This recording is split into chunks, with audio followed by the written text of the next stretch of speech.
Camp होने वाले हैं जो कि बहुत जल्द हो जाएंगे।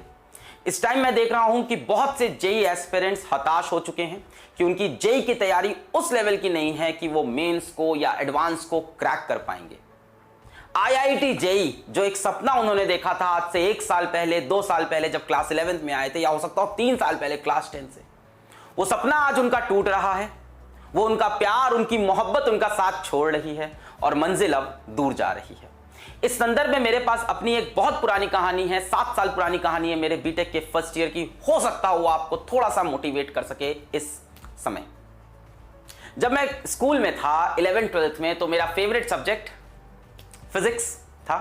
फिजिक्स से मुझको बहुत प्यार था, बहुत मोहब्बत थी और मेरे को ऐसा फील होता था कि मेरी फिजिक्स बहुत स्ट्रांग है। आगे आके पता चला कि ठीक ठीक ही थी और हमेशा सीखना होता है लाइफ में। फिर मैं कॉलेज गया फर्स्ट ईयर में। अगस्त के अंदर मेरा कॉलेज में एडमिशन हुआ और 5 सितंबर को शाम को मेरे घर से कॉल आया कि अलग पापा हॉस्पिटल में एडमिट हैं। मैं उसी टाइम वहाँ से निकला, मैंने टेम्पो ली, ऑटो ली और मैं पहुँचा बस अड्डे, क्योंकि ट्रेन का शेड्यूल समझ में नहीं आ रहा था, और बस से रातों रात हॉस्पिटल पहुँचा 2 बजे।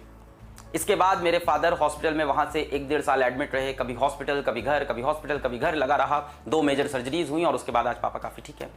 बट इस पीरियड के अंदर मेरा बीटेक का पहला सेमेस्टर आया। पहला सेमेस्टर मतलब बीटेक में 6-6 महीने पे एग्जाम होते हैं, तो 6 महीने में मेरा पहला बड़ा पेपर आया। अच्छा, बीटेक के फर्स्ट ईयर के जो सब्जेक्ट्स होते हैं वो क्लास 11 12 के ही सब्जेक्ट्स होते हैं काफ़ी कुछ।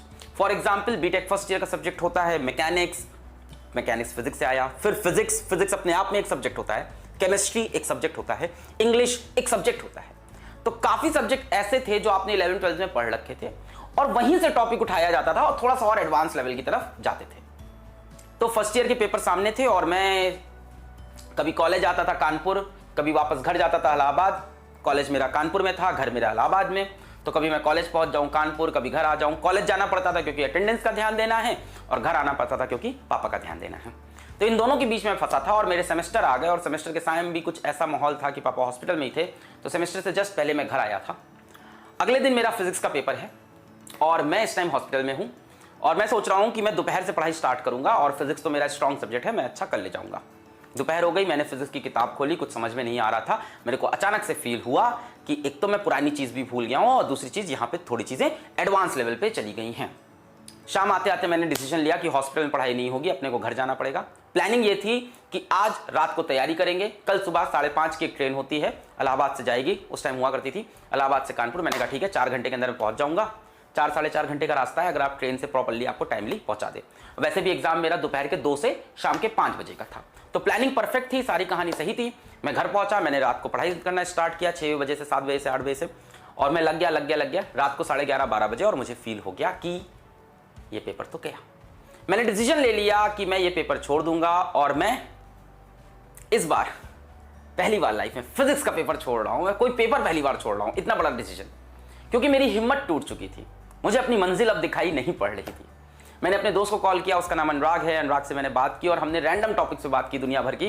फिर लास्ट में मैंने उसको बताया कि अनुराग मैं कल का पेपर छोड़ रहा हूँ अपने कॉलेज का, और वो बहुत शौक था कि अलग तुम स्कूल में पढ़ने में इतने अच्छे थे, तो हमेशा से इतने अच्छे रहे, तो ये क्या हुआ। मैंने कहा यार मैं तैयारी नहीं की समय पर, मेरे पापा हॉस्पिटल में थे, वो एक एक्सक्यूज कह लो, जो भी कह लो, रीजन कह लो, पर मैंने तैयारी नहीं की है।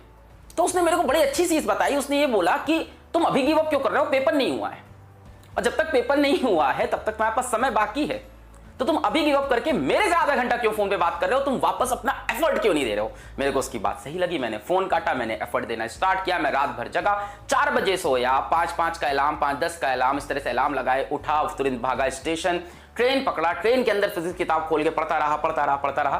कॉलेज पहुंचा, हॉस्टल गया 10-11 बजे, 2 बजे पेपर है। हॉस्टल जाके मैंने 5th यूनिट पढ़ी, जो कि शायद रिलेटिविटी भी थी, रिलेटिविस्टिक मैकेनिक्स, कुछ नहीं समझ में आता था, तो मैंने उसके सारे इंपॉर्टेंट पॉइंट्स पढ़ना स्टार्ट किए।